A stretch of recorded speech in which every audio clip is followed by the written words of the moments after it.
Animal Well is terrible. I'm gonna kill you. I'm gonna destroy you. How dare you? Let me finish. Animal Well is terrible at fitting into a category. Something that's immersive, interesting, and deep can't be defined by a simple genre, and to try would be insulting, which is why today, that's what we're gonna do. Every few years, I come across a game that is unlike everything else. Rain World, Noita, Bubba Is You, Slay the Princess, Sonic Boom, all of these games on the surface look mundane and simple, but are actually an experience you'll never forget. Well, okay, I'm joking about one of them. Look, ramps.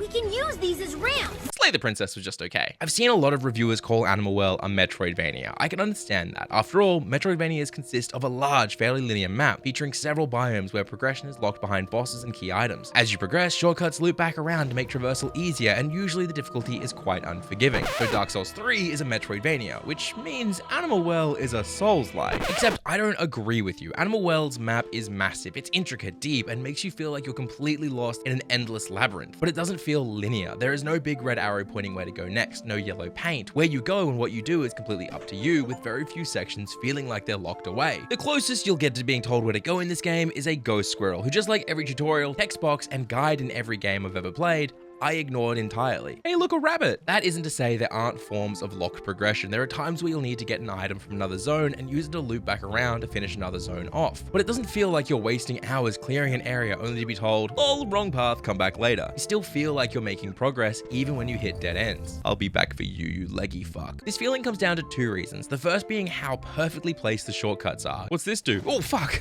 You could spend hours struggling through a zone, but once you've made your way through and unlocked the shortcuts, it takes minutes to catch up to where you were. The second reason has to be how satisfying the key items are to use, and that's all because of their simplicity. I've never felt cooler than this very moment. Take the bubble wand. Surprisingly, it makes bubbles. You can use them as platforms, which doesn't sound very interesting at first, but then you combine it with the yo-yo, which helps you press buttons and break stalactites from far away, and suddenly these can break open the entire game, allowing you to sequence skip whole areas. They want me to do a whole series of platforms and puzzles, but if I just jump and boop, nice. Simplicity allows the player to instantly understand how an item works, and the freedom you're given as the player encourages you to be creative. Mechanics become incredibly deep, connect together, and leave you feeling like a genius when you pull off these insane moves first try. Just gotta jump to this.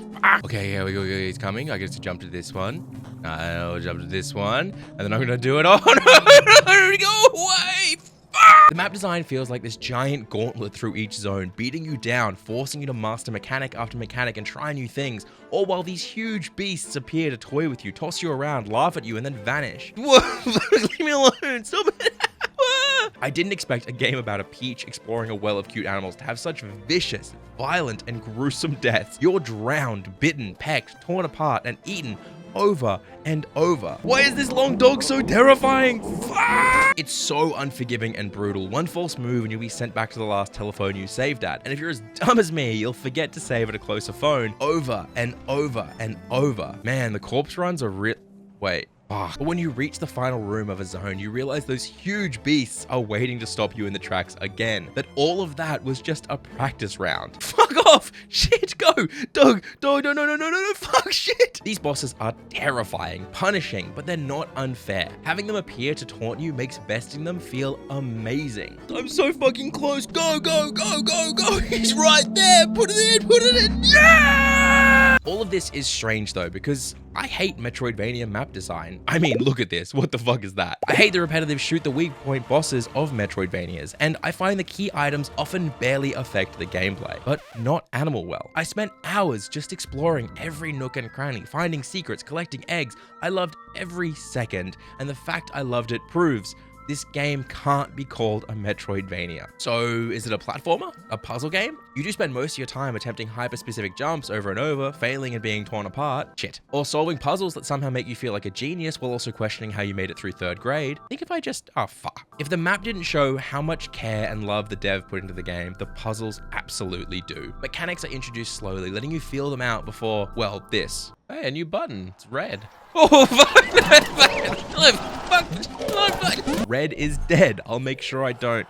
Ah, fuck no! And before you know it, that simple mechanic evolves into 6 different mechanics in a trench coat that you're pulling off with such precise timing that you feel amazing. See this? I need to get there. To do it, I need to drop a slinky, run through here, reach the bottom, shit, throw a frisbee for the shit. I said I need to throw a frisbee through this, jump back up before the door, crap, jump back up before the door closes again, drop a slinky here, no, I'm gonna drop my yo-yo off the edge here, beep, I'm gonna hold it there while my slinky goes down, beep, and then I'm gonna quickly throw my bubble wand, put that down there, and Hidemaru Fujibayashi said that the shrines in Breath of the Wild had to feel like there was no right or wrong way to solve them, that any way the player did was correct. Animal captures the same feeling but takes it to a new level of frustration that makes you feel like the greatest gamer to exist when you finally pull off something crazy. I know that was intended, but that's just so... oh fuck. But to call this just a puzzle game or simply a platformer would be insulting. That takes away from how interesting the entire world is. The subtle music, the ambience, the strange rhythmic animals.